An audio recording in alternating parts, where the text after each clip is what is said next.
So moving on to our next panel, we'll start at 2 o'clock. Here in room 1, we're going to have our sports business panel with, let's see, Joe Moeller, Joe Odoguardi, Shelly Cayette, and sorry, it's a long day already, and Ryan Chenault. And then in room 2, which I've posted the link many times in the chat. I think I kept posting the wrong one. I think I got the right one this time. In room 2, we have Greg Strizek, Justin Kabako, and Megan Chayka. Just to let you know, from most of the research that we've seen, most of what I've seen, as I said, Greg works primarily in NASCAR, Justin primarily in basketball, and Megan primarily in hockey. So we kind of got a nice breakdown for many different aspects. Whereas in the sports business, we have hockey, basketball, football, and college athletics. So we'll shut things down here. The rooms will stay open. We'll move over to our next panel. And again, to our hockey panel, thank you so much for your time. Really appreciate having you here. Thank you. Thanks.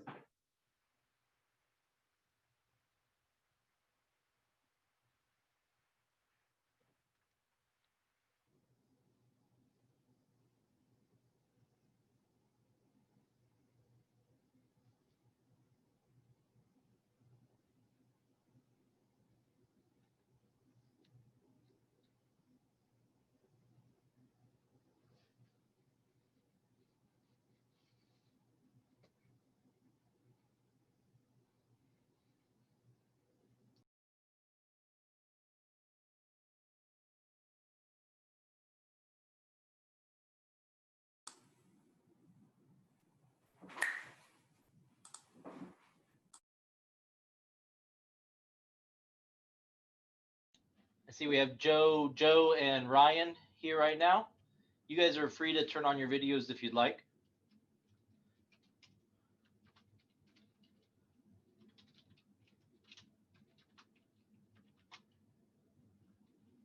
Joe, apologize if I've been butchering your name.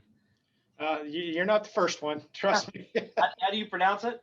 It's actually Odoguardi. Odoguardi. I think I was mixing up the D and the G. So Odoguardi. Yeah, I usually use the LaGuardia Airport analogy. So it's kind of similar to that. Makes sense. So. Welcome, Joe and Ryan. How's it going?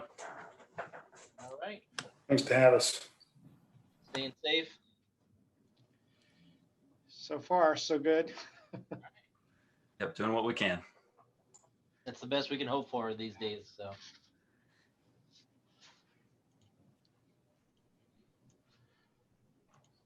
this is great for me. I'm a Blue Jackets and Browns fan, so good deal. Yeah, hopefully. I think we're all fans of each other. That's great. Yeah. I grew up in the Youngstown area, which is heavily divided between Pittsburgh and Cleveland, and I figured I live in Ohio, so I'm gonna go with the Ohio team. Way to go. Never met a Joe I didn't like. Yeah.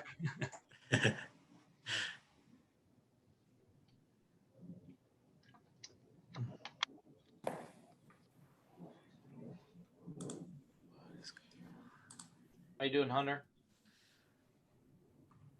I'm good. I'm excited to get started. It's going to be a good panel for sure. Also, just looking, it looks like you have Ryan's name on there twice. You? Oh, I do. Told you, it's been a long day. I understand. Joseph, you Joe or Joseph? Typically go by Joe, but for lack of confusion between me and the other Joe, you can call me Joseph. I'll go by either. I'm assuming you both go by. Yeah, a lot of people call me Joe O. Just make it easier when there's more than one. So call me Joe M if you want. Any secrets from up in Cleveland right now? I saw that things got closed down. Or is that news to you? Oh, well, yeah. That's news to me if things are getting closed down right now. But yeah. I heard the Browns facility, they said they shut it down for today because of a test. Yeah, we've been conducting a lot of our practices this week, meetings. It's been under certain protocols. But yeah, I think everything's going to be good shape here for the weekend is the plan. All right.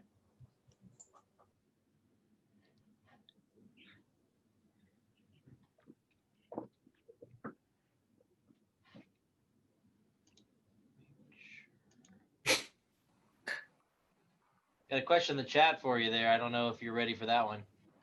Asking if you start Chubb for fantasy this week. I don't know why somebody wouldn't, but that's just my thought. That's so good that he's back. Make sure Shelly's not with the. No.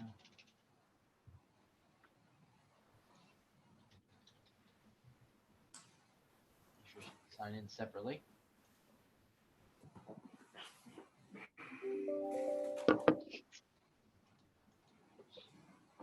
Hunter, I will shoot an email off when we get started. So Okay. we'll see if we can track Shelly down.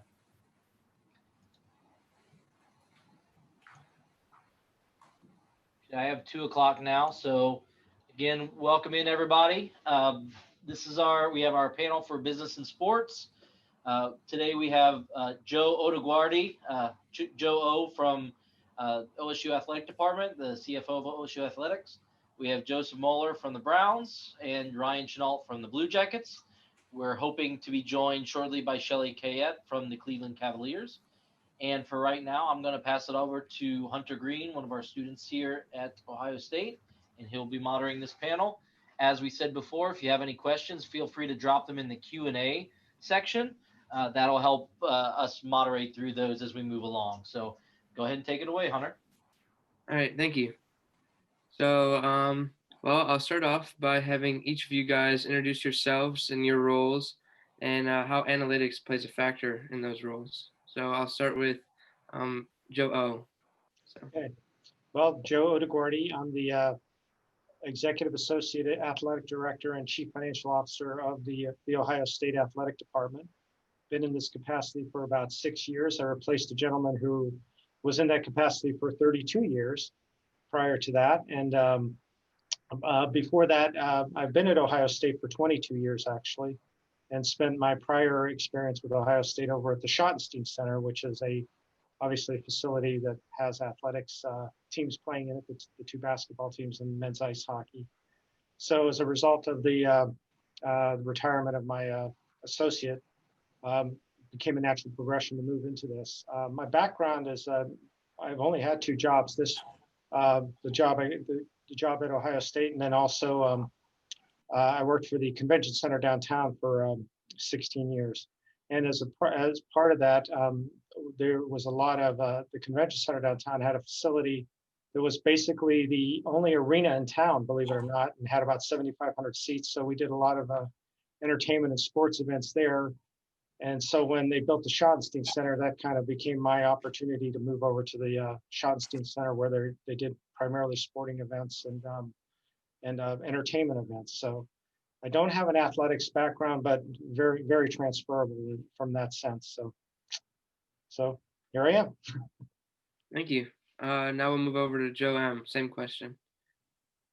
Yeah, so my title is Director of Business Analytics with Haslam Sports Group. Haslam Sports Group, as some of you may or may not know, we have really the Cleveland Browns was the initial focus, and now we've got the Columbus Crew as a secondary focus, as well as some other ventures. But really, my big focus up to this point has really been with the Browns. I've been with the team just under 10 years. And similar to Joe, this is only my second job. Really, I worked at one other place. UW Madison. Some of you might not like to hear that, but living in Wisconsin for a couple of years after I graduated from college. My background is computer science and biology. So I actually started in more of a research focus in the biological sciences, really completely different field I know than sports, but nonetheless, a lot of overlap in strategic thinking, problem solving. I did a lot of the computational biology and looking at genomes of bacterial fungus associated with ant symbiosis. So way outside the scope. Happy to talk about that further with anyone that wants to chat about that. But then, in 2011, I saw the opportunity to kind of come back home. I'm from the Cleveland area originally, and I put in for a position that I saw open up with the Cleveland Browns, and it was actually an internship in the IT department in 2011. So I started as an intern in IT, and several years later came on about a year later as full time, and then was part of the original group of 4 people that made the case to really build an analytics team in Cleveland. We just saw a lot of disparate nature of data across the organization. So really 2014, after making the case to leadership and ownership, we formulated a true department. And to this day now we're a team of 5 full-time individuals, some on and off interns throughout the year. And now we're doing a lot of work as well with the Columbus crew, as I mentioned. So analytics, obviously very involved in what we do. We're the department that does that and centralizes the information for both of those teams. So happy to be here today. Appreciate it. Ryan, we'll go to you next. Okay, thanks for having me, guys. Ryan Chenault, Columbus Blue Jackets, Vice President of Marketing. Been with the team for about 18 months or so. Prior to that, did some time in professional lacrosse. And with the bulk of my career, though, happening in collegiate athletics at Northwestern for a little over a decade there as an associate athletic director with the marketing aside.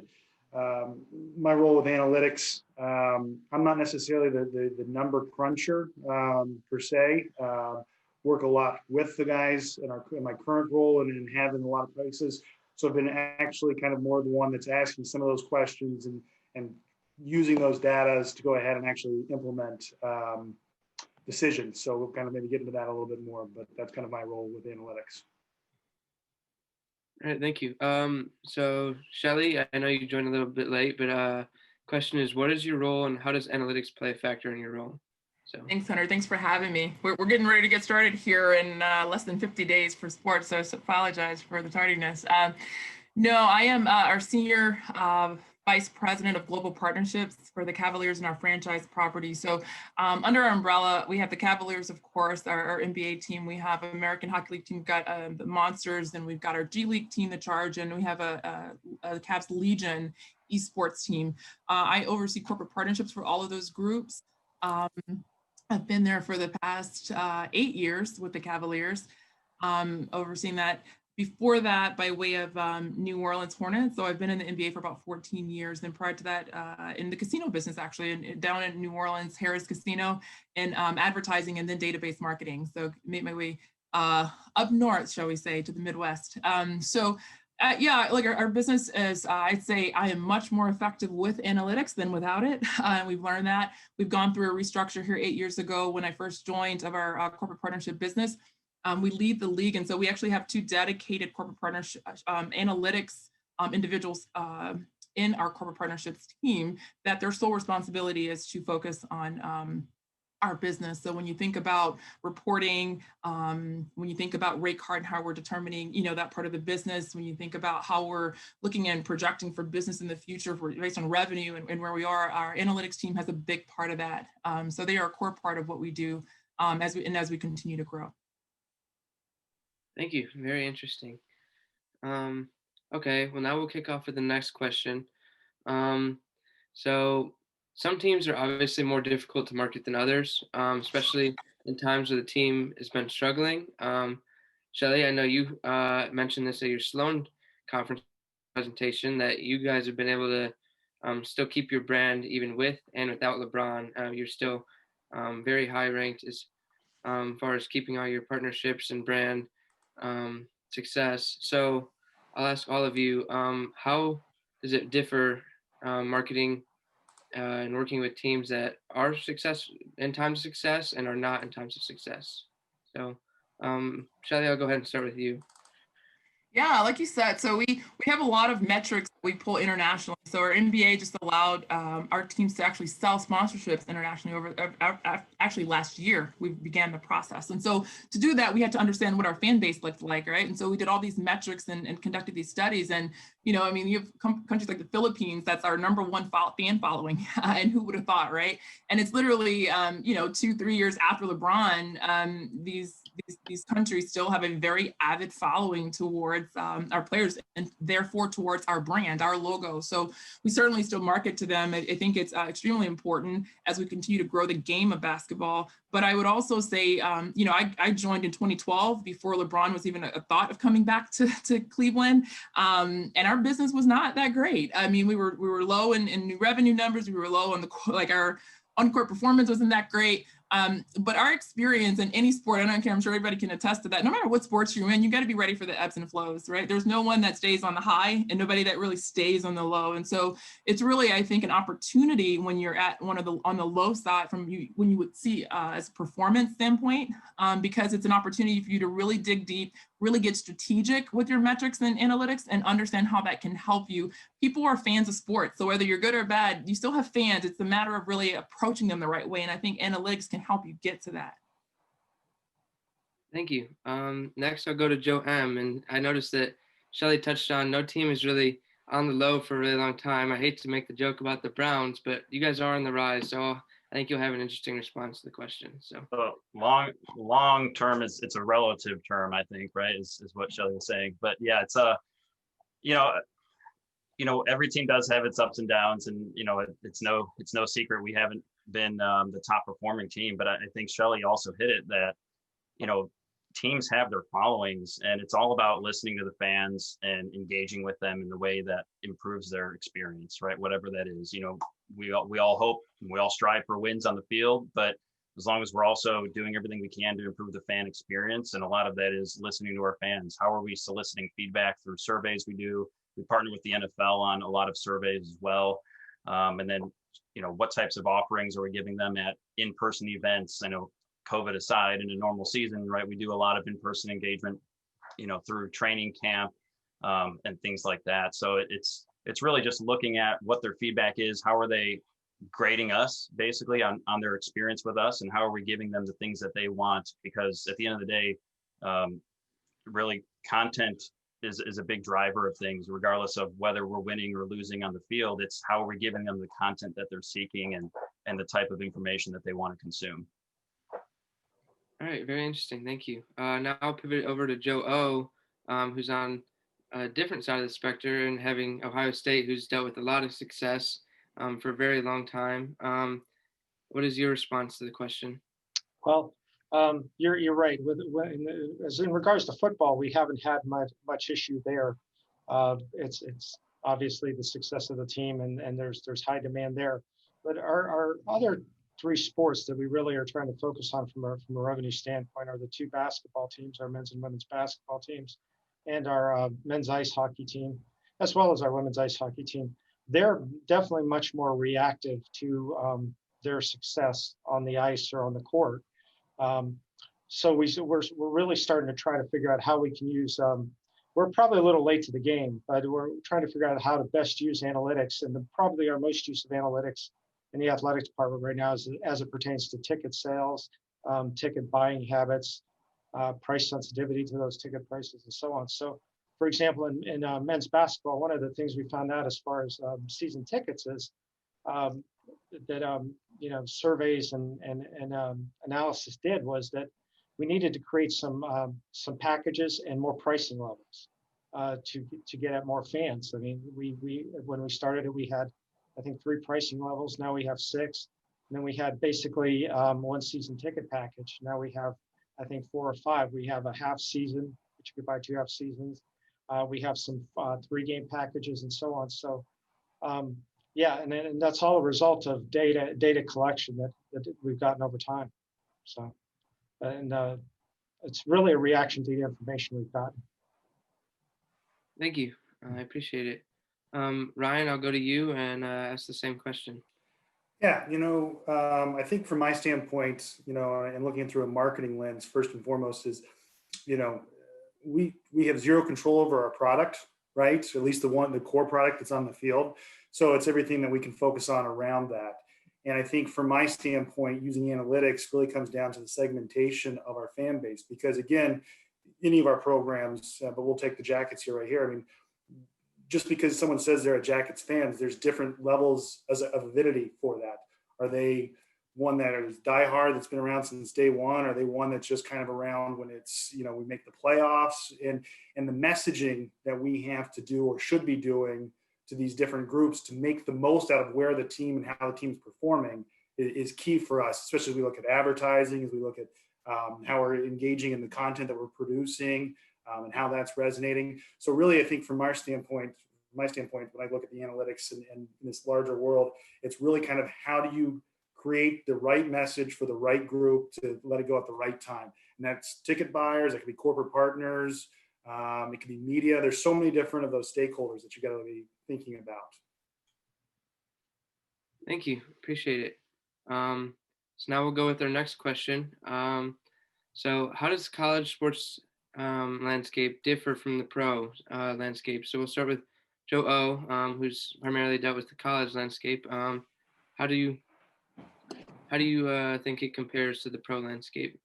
Well, unfortunately, I've not been in on the professional side. I do have a finance director under me that actually was a controller with the Blue Jackets. One of the things she always says to me is, "It's so nice. It was so nice to the Blue Jackets because we only had the one team to deal with. Well, we have 36 sports to deal with here, and the other issue you have is that the money generated by football and men's basketball has to support the other sports.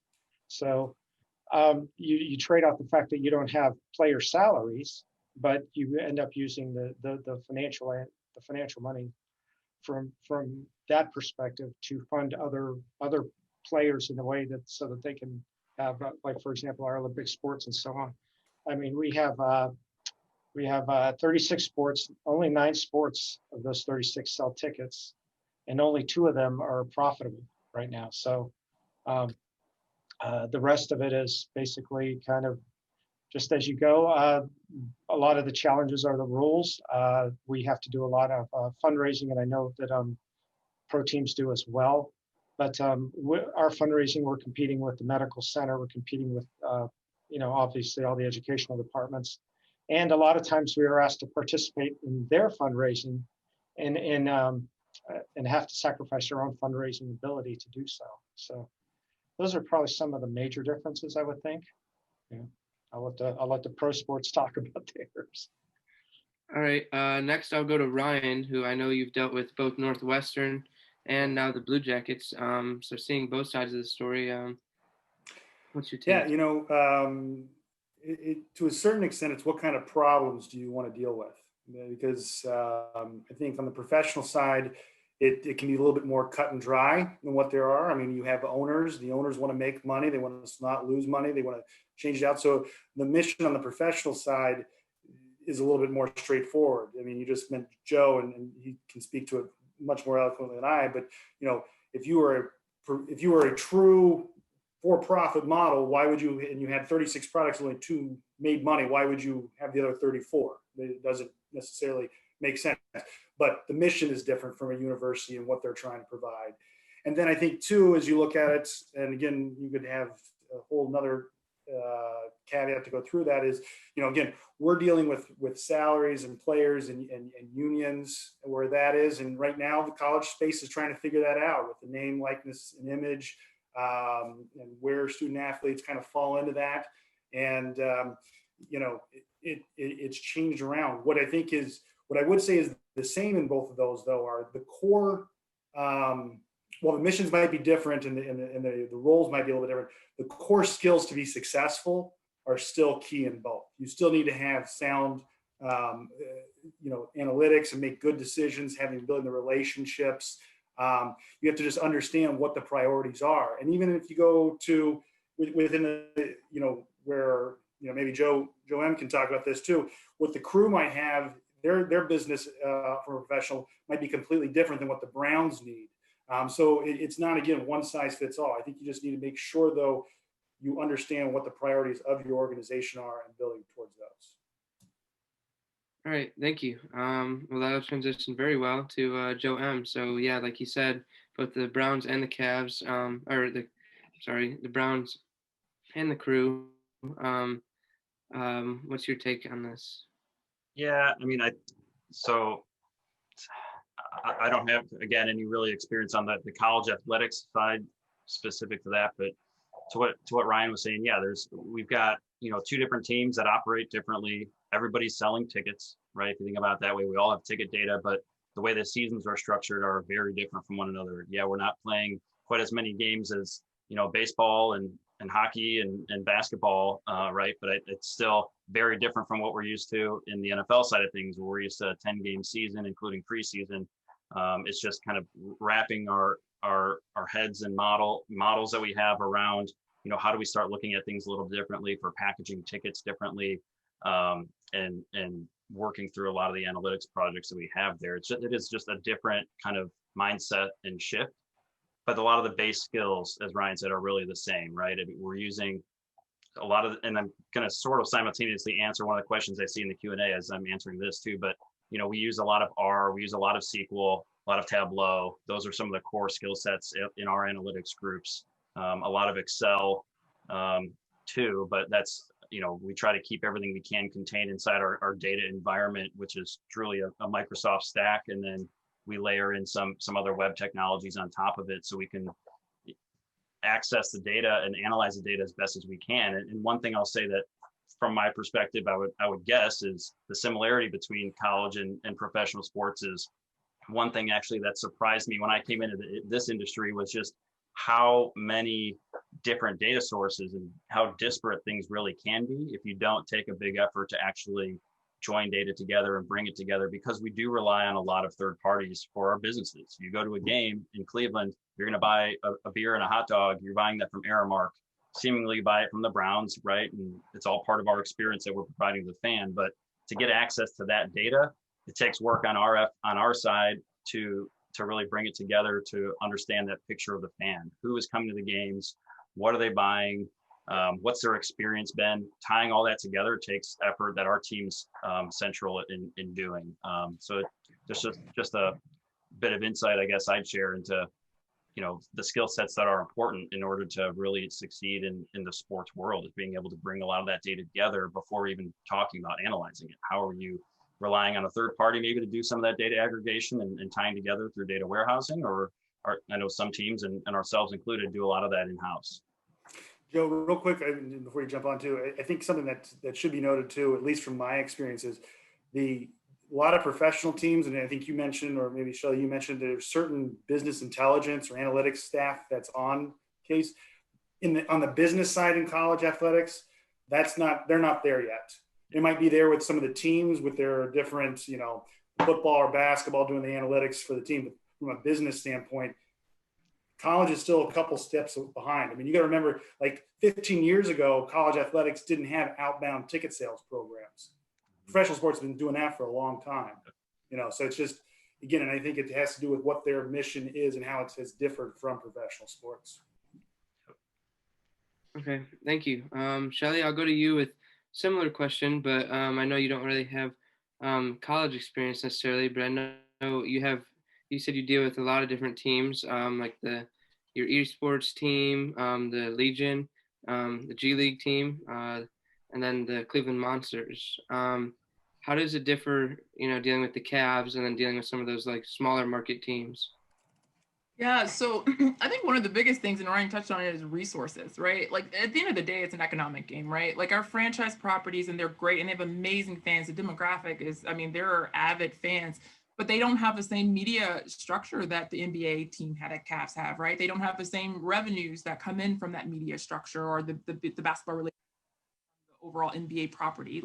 So it's really down to resources that it makes a difference. One thing that we did about 4.5 years ago is we took all of our franchise properties under umbrella. That's why I oversee all of them, is because we were kind of doing it individually, but we felt that if we put it together, we can leverage our resources. So right now, I think it's number 5th in the AHL in revenue and corporate partnerships. For Legion, there's about 27 of the 30 NBA teams that have a esports team. We are 2nd in revenue in that, and I attribute that just to leveraging the resources. Right, standing alone, our Legion team has like 2 people. It's not possible to maintain, and we can't afford to go put another whole full body in there. Right, it doesn't make economic sense, and it's the same when you look at some of the other properties. someone mentioned of how you package tickets differently, right, for those other properties. It's all similar. You do things differently, but we try as much as possible to leverage sort of the Cavs overall overarching relationships and reach and resources that the two analytics people that sit in our area of the business, we utilize them to help us when needed for the franchise properties as well. We couldn't hire a full-time analytics person for our monsters team, right? It just doesn't make sense. So I think leveraging resources is probably the biggest win through it all. Thank you. I appreciate it. So now we'll go to a question from the Q&A. With the effect of the pandemic weighing on fan attendance at live games, are your organizations working on new forms of monetization specifically towards fan engagement? Joe O, I'll start with you after the big Ohio State COVID news for this week. So I feel like you might have a very interesting take on the topic. Yeah. So obviously the Big Ten has banned fans from the games with the exception of families of the players and coaches from both the home and visiting teams. So obviously there's no ticket opportunity. What we found, and I'm sure you see a lot, is these cutouts that have occurred. So that was a new revenue source for us. We've sold about 7,000 of those, and I think they go for about a clip of $99. And then if you want a souvenir version for yourself, I think it's like another $25. So the other thing we're working on are Zoom rooms, they call them, where you can actually, I think those things where you see on a lot of the professional games where they show those people on television. So we're just taking advantage of that. We got a big hole to dig out of. I mean, football ticket sales for us is $56 million that we're not getting this year. So Doug and I, there's really nothing we could do to dig out that far of a hole. So, yeah, we're constantly trying to use technology. Our partners are trying to take advantage of what resources are available to them. IMG Learfield is our sponsorship rights coordinator, and they are working on things in the stadium that can be seen on television, still trying to do their activation through the other media sources.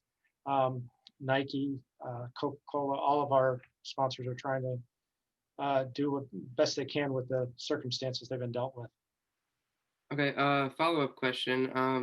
How did the ticket sales, you said, which is very high, compare to the TV revenue for Ohio State? The ticket sales is still our number one source of revenue, both because all our ticket sales together are about $64 million. And then our television revenue this past year was supposed to be $46 million, but that's per school.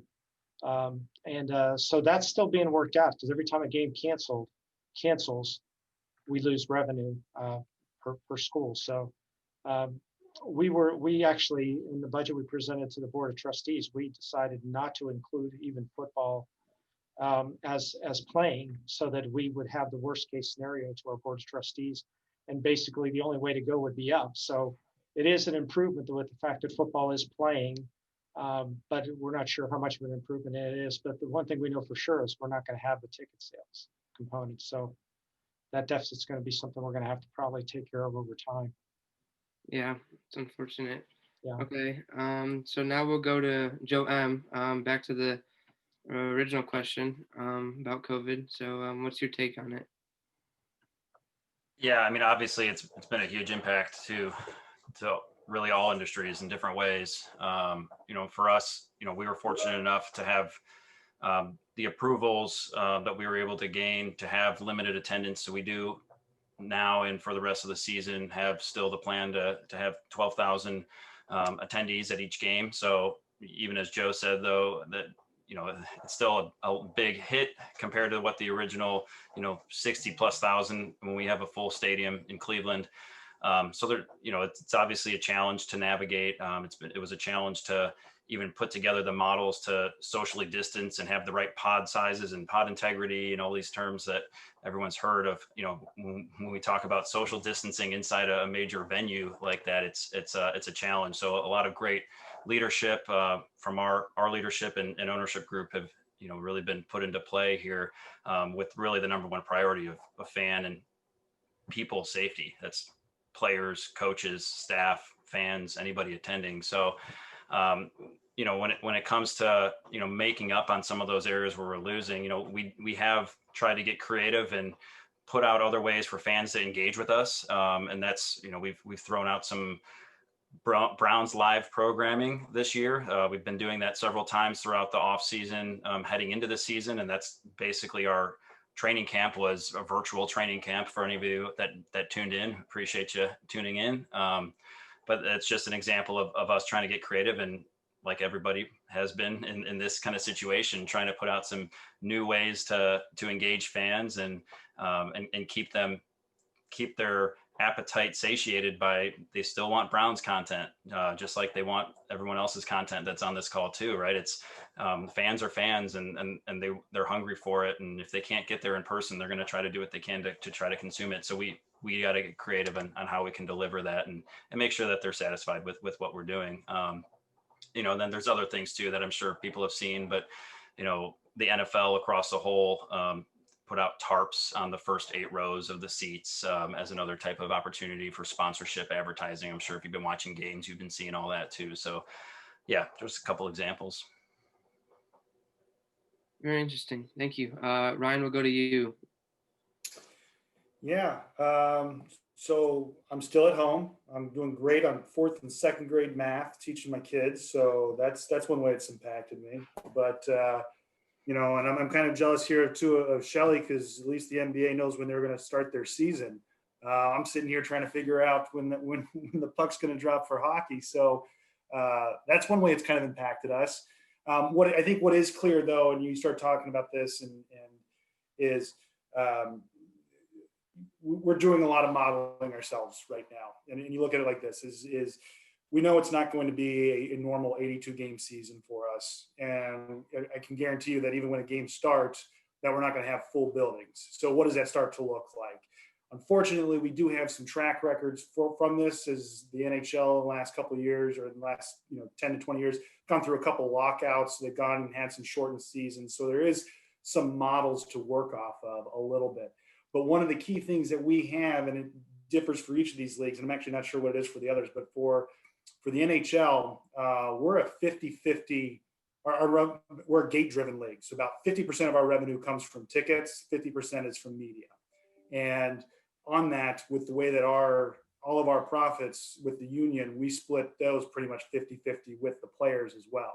So there's a lot that goes in, and when you start talking about how this is going to come together. And by the way, 7 of our 31 teams are in Canada that we can't necessarily go across the border to right now either. So all this is, when I'm kind of sharing a lot of different problems that I'm sure that I do know the league is working on, but they're not easy to figure out. And, we want to play because we have to figure out where it is. But I think the one thing that we did learn, at least in completing the last season in the bubble, was,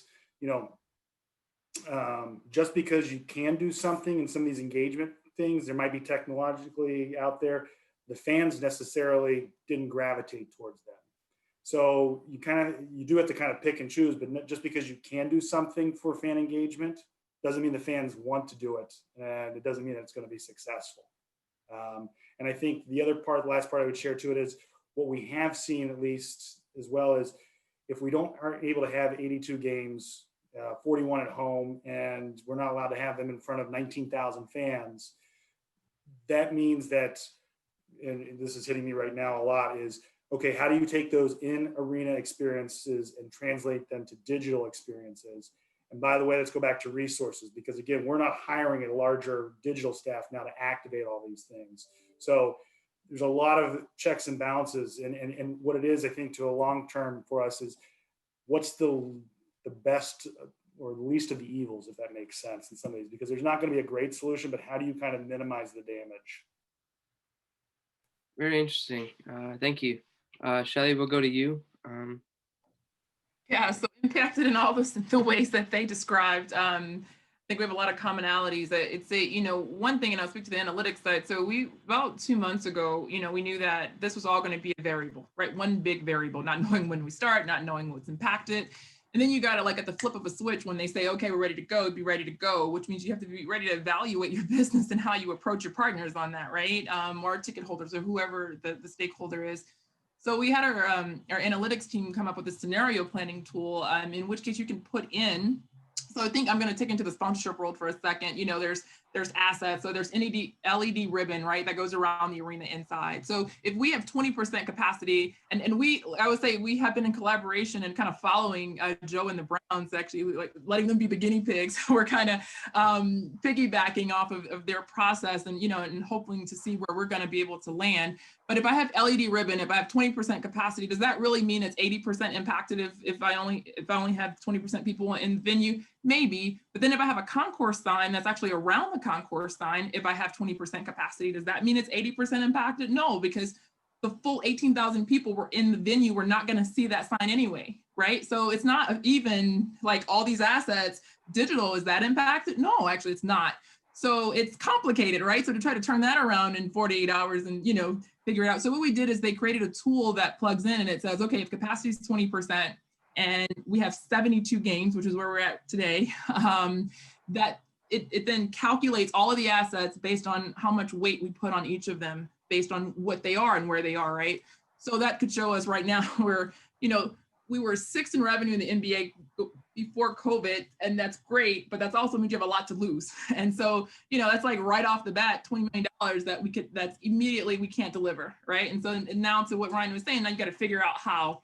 So luckily the NBA went early with the bubble and had some success, and they had all these bright, shiny things, like the Michelob Ultra section and these signs that they were able to help offset their national partners with. So we are looking at some of that digital TV visible signage with our current partner with ANC and companies like Daktronics. It would be a bit of an investment, but we're trying to see the economics would make sense for 1 year to allow it to create some visibility for our partners to help offset some missed value. And then again, we're looking like everybody else is, the second screen companion to the app. So watching the game, is it, what are you doing on, these in-game promotions? Do they become now on your phone and you figure out how to get them the prizes? And instead of getting a Huntington Bank t-shirt to go to a branch and pick one up, still got to think about COVID. So you got to figure that out. The one positive note I will say, though, if you just look at it from a number standpoint, and it's not apples to apples, so I don't want to make it sound that simple, but we have 18,000 people in our venue. We have 20 million that are on our follow us on social and digital, right? And there's, even if you geo-target that, it's a significant more number than in the venue. So, depending on the business, you can try to help have some wins in that space, but we're looking at any and everything right now is what we're looking at. Thank you. I appreciate it. I want to ask a follow-up question because I'm curious. So when then you guys were in the bubble, I know the Cavs specifically weren't in the bubble, but how did that work for partnerships when there was like a brand that was like advertised at the bubble? Like, did every team in the league get money back from that, or was it just because obviously with every team at the bubble, I don't know. What's your thoughts? Thanks for reminding me, Hunter, but no, we were not. There were 8 teams. We kind of called ourselves the Elite 8 there. No, we did not actually. So since March to really it's 9 months going in December, we will not have had that.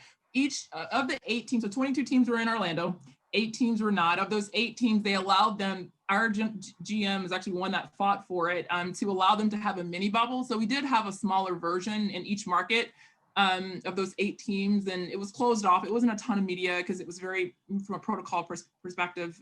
So it wasn't nearly the same value. We picked up some digital and social value for partners, but we did not get that. And so that's a big piece of it right now. We are though looking at their technology. So if you watch any of the games, there were virtual broadcast signs that were logos on the court that were the virtual. However, that has to run through our broadcast partner. So the league and RSN, so Sinclair, formerly Fox Sports Ohio, they're working together on what that could look like that would allow us to have our partners in that. So it's a collaboration, but we're taking their setups and looking to replicate it in each arena. Very interesting. Hunter, from our standpoint, I mean, very similar. when we were in the bubble, they cut up, certain assets. For us, it was like dasher boards. So each round, the home team got different dasher boards. So, and they would change out those dasher boards because there was 3 games in a row. So if the first game was Carolina was a home team, it was Carolina's dashers. Then the next game was Columbus, and then the last game was Philly. So they changed those out. But they also, as she mentioned too, they were cognizant of the team assets, but a lot of it is making sure that the national partners, or the league partners, got the most of those. So you kind of looked at that, went through. But I think that one of the things too that we've seen, and Shelly alluded to this too, is there's certain things that this has done. It has forced the hand. I think like technology in certain places, visual dashers or visual logo, those are things that have kind of accelerated because they kind of had to. The technology was there, but we kind of didn't really want to do that. And I think you've seen that in all leagues, right? Cutting up inventory, whereas the NBA was the only one at one point that had, sponsors on their, or logos on their jerseys. Now you're starting to see some other teams really start to open up and doing these things, because if you don't have the ticket revenue, you got to find other ways to go ahead and drive dollars. Right. Very interesting. Thank you. So kind of building off of some things that were mentioned in that question, how has social media changed the marketing and branding game? I'll start with Joe O on this one. So what's the impact of social media on Ohio State sports and athletics? Well, it's actually pretty significant. We have a department specifically dedicated to that, and we typically have in the college area, we usually have the highest engagement in social media. Obviously, because that's the size of our university, the size of our alumni, and our fan base. But yeah, it's a real driving force, and that is one of the things that we're trying to look and see how we can monetize that, and so yeah, it's definitely a big factor and a growing factor for us. Thank you. Joe M, we'll go to you next. Yeah, similar for us. It's a really, really powerful, a lot of opportunity there to reach out and engage with a lot of our fans, and it's a huge asset when it comes to corporate partnerships and activating partnerships across social and our digital channels. Just a really good way to engage fans, and it's kind of an always on thing if you think about it, right? It's not something that ever really stops moving. It's always new followers, new people engaging, new stuff going on. So it's always a kind of a constantly growing opportunity. And it's other things too, like YouTube, not just your traditional Twitter, Facebook, Instagram, and new things coming out all the time, TikTok, right? How are we engaging as these new platforms come out? How do we start harnessing their kind of capabilities and power, and work closely with our digital marketing team? That's really the kind of key group that manages all that. But then from an analytics standpoint, we provide whatever help we can in analyzing the data that we're seeing from it to help them with content creation and targeting audiences and things like that. Thank you. Ryan, we'll go to you next. Yeah, there's several ways I think I can answer that. I think, one of the things that we've seen, and maybe there's been an increase since we've moved more of our assets, or we've had to find more assets onto social in this, is having the right tool behind it to actually measure what the value of these are. Some of the traditional assets, it's been a little bit easier, but there are a number of companies out there, whether it's MVP Index, GumGum, Zoomf, that are really kind of making some very good strides in saying, here's the actual value of these posts that you can actually come back and monetize those on there. And I think one of the other things I would say is in looking at this is, everyone thinks they know social media because everyone has social media, but that's not necessarily the case. And I say that very lovingly to some of my salespeople who think that, just because we put a tweet out and it goes out to, all of this, that's really what it's worth. Well, if there's no engagement with that, it's kind of like a tree falling in the woods, and to be kind of, overly simplistic on it and such like that.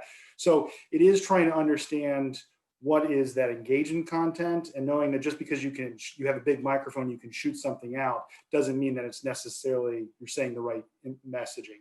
And I think the last part to that too is understanding that each of these different platforms have different audiences. Who's on Facebook now and what you're putting out there should not be the same that you're putting on Instagram, and it should not be the same. The content can be the same, but if you're just kind of copy and pasting and putting all those, it's not going to work. Very interesting. Thank you. Shelly, we'll end with you on that one. Yeah, I would echo that. You know, Ryan mentioned Zoom. In April into May of this year, right when COVID hit, we were ranked second of all NBA teams in engagement on Zoom. And that was, and to be honest, it was kind of a surprise just because at that point, you don't know what's going on, right? Everybody's just trying to get their heads together. And it just showed that people were engaged. But I do give credit to our digital team because they are very careful and methodic of what they put out there, right? You can have 20 million followers and it means nothing, because if they're just on there because they haven't deleted you, they don't count. So it really is important. And you mentioned authentic voice, which I thought was important, because we have ability to have seen a Weibo, which is the Facebook of China. And when we started it, we were like last in the league in engagement. Because we were literally copying and pasting our content on Cavs in the US and putting it in China. And it was an epic fail. And we got someone that spoke Mandarin that authenticated it. And we literally moved up to second in that space as well, as far as our following. And that's huge because it says it's about authenticity. You can't just put anything out there and expect people to follow it. When you ask the question about overall social media, I would just say, you know, for the foreseeable future, for sure, ticket sales and media revenue is going to be the core of any revenue or any team organization. Like that's going to be what it is. But when you still think about, again, for us, there's 18,000 people in our arena, and they take a hell of a lot of hard work to get them in there on a regular basis. And then you got, again, 20 million people sitting here by one click. And so how do you use them strategically over the long term? How do you engage them? We focus more on geo-targeting now and doing things more specific to specific people and their needs and interests. And so I feel like it's only going to continue to grow. Very interesting. I appreciate it. So we're nearing the end of our time, but there's one question in particular I wanted to close with. Being that there's a lot of students in the audience, what advice would you guys have for someone eager to carve a role into the industry? And like what skills and tools are you looking for? Kind of similar to what Tyler had asked in the chat, like what publicly available tools you guys use and think that are helpful to learn. So Joe O, I'll start with you. Well, first of all, I think Ryan hit the nail on the head. In the college arena, no pun intended, is we're behind on the analytics curve. Even our athletic department is. So from a analytics standpoint, we're mostly outsourcing our analytics services. Our food and beverage company has a analytics company that does the food and beverage side of it. We outsourced to another company. I believe their acronym is SSA. I apologize, I don't know the exact what their name is, but they originated with Arizona State University and literally are an analytics company. And with us, they're focusing on ticketing. So, but I think the sky's the limit in the college side of it, especially the business side of it, because we're still a little old school. I mean, we're still behind the times. So my suggestion would be, if you can think of a project or something that does that. We've worked with Dr. Greco on some projects for us for our ticketing department and so on. So we're probably not to the point to where we can start an analytics department, but I can see that be something down the road that internally, once we start realizing that some of the information we get from the outsourcing and the use of that information, we're still in the process of data collection and then manipulating that data. So, just kind of keep going at it, see if you can find a niche, or if you find something, for example, if a OSU student sees something that they might think, hey, I'd entertain it, I'd take a look at it and see, but, just as I think somebody on poked in on the last presentation, somebody gave some great advice, just network, get in there. And I think there's a lot of room in college athletics and from the business perspective for this field. So. Thank you. I appreciate it. Joe M, we'll go to you next. Yeah, so I think number one, don't be afraid to reach out to people. I think the biggest thing is making connections. Reach out to people on LinkedIn, apply for internships. I'm one great example of that. I started as an intern in this industry. I didn't come from this industry to begin with. It's not what my traditional background was. I've hired onto my team full-time people that started as interns as well. So that's a good way to really get your foot into the industry, even if it's not at the team you want to be at or the specific role you want to be in. It is a good way to start if there's not full-time openings at certain points when you're looking for a full-time job. So don't be discouraged if there's not what's out there at the moment. Keep making connections, keep reaching out. I'll talk real quickly about the three major focus areas in my department that I oversee. It's data architecture and application development. So development skill set, SQL developers, .NET developer kind of backgrounds. Data science is the second area. So that's where R, Python, Tableau, the BI visualization capabilities, Excel, strong skill sets there. That's really important in that area. And then the third area is CRM and marketing automation. So as you can learn those different types of tools and get exposure to those different types of tools, that's where you'll be, I think, really, really valuable when it comes time to start looking for positions. And I'll say too, COVID allowing, my hope is that at some point in the future, we'll be able to kind of grow our team, with Haslam Sports Group. So if there's any questions people have, don't hesitate to reach out. Thank you. Very much appreciated. Ryan, we'll go to you next. Yeah, maybe just real quickly, I would say you're talking to all of us right here. All of us, we are $1 million companies, if not billion-dollar values. This is business. Don't ever forget that. There's a lot more passion, and that's what makes it fun. It can also make it very difficult, but those business skills, that's what's going to be the key. And don't forget that. That's, if you start off in your first thing and saying why you want to work in this industry is because I love sports, maybe not. Maybe not. We all love sports, don't we? What's different from you, and how are you going to go ahead and set yourself apart? Because again, all of us, these are $1 million Fortune 500 type companies with our budgets and the pace we have. Just the difference is the passion of our fans. Passion a little bit more about us than maybe toilet paper or what breakfast cereal. But at the end of the day, we're a business. Thank you. I really appreciate it. Shelly, we'll go to you next. Yeah, thank you for saying that, Ryan. You guys should write that down because that's number one for sure.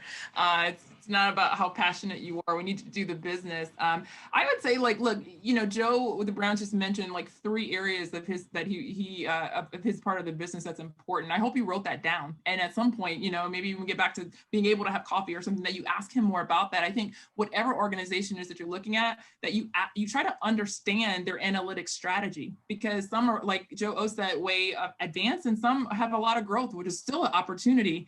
But you got to know where they're at. I know amongst the NBA teams, we're all structured extremely different. Some live in marketing, some live in ticket sales, some live in corporate, some have their own department. It's all over the place. And so you need to understand how they're structured, and by asking questions of what their importance and priorities are, because I think that will allow you to show what value you can bring.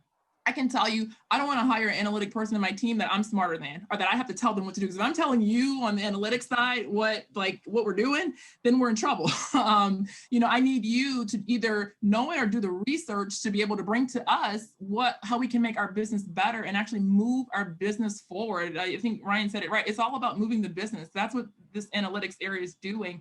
And you have to be able to show that, whether you're again, some of you are coming right out of college, but you got to be willing to show that you know how to research, or you know how to bring something to the table that the next person isn't bringing. And I think that'll help set you apart. Thank you. You guys all had great answers to all the questions. We're going to have to wrap it up here. Really appreciate all of you coming today and participating in our panel. So I really appreciate it. Thank you. Very much, Hunter, and thank you to Joe, Ryan, and Shelly. Really appreciate your insights as a professor in the College of Business. I'll be reaching out to you guys with my classes with if you guys got some project ideas, I might be able to find some cheap labor for you. We'll see what we can do. But very insightful. We loved hearing from you.